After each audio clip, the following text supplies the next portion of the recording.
24 മണിക്കൂർ സംശയിച്ചോണ്ട് നടന്ന എങ്ങനെ സംഭവിക്കാനാ? അതിന് എന്റെ ആങ്ങളെ കുറ്റം പറഞ്ഞിട്ട് കാര്യമില്ല, നിന്നെ തന്നെയാണ് പറയേണ്ടത്. എടി, ആണുങ്ങളെ നമ്മൾ വശീകരിച്ചെടുക്കണം. എങ്ങനെ? നീ എന്റെ ആങ്ങളെ നീ എന്താ വിളിക്കാറ്? ഇച്ചായാന്ന്. ഇച്ചായ അതാണ്ട കിടക്കണം.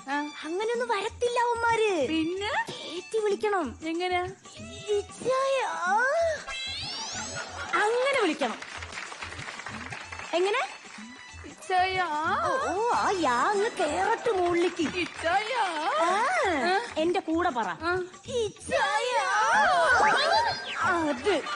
അത് കിട്ടണം, മനസ്സിലായില്ലേ? പിന്നെ ഇപ്പൊ നമുക്ക് എന്തെങ്കിലും ഒരു കാര്യം പറയാനുണ്ട് എന്ന് വിചാരിക്കും. അപ്പൊ നീ എങ്ങനെ വിളിക്കും? കറവക്കാരനെ വിളി വരും. എടി, നിന്റെ ഭർത്താവിനെയാണോ നീ വിളിക്കുന്നത്? വശീകരിച്ച് വിളിക്കണോ?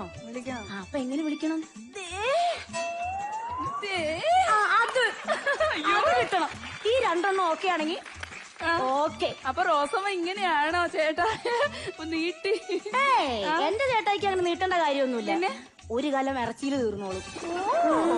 അപ്പൊ ഞാൻ പറഞ്ഞത് ഓർമ്മയുണ്ടല്ലോ, എന്ത് പറയുമ്പോഴും നീട്ടണം. അത്രേ ഉള്ളൂ.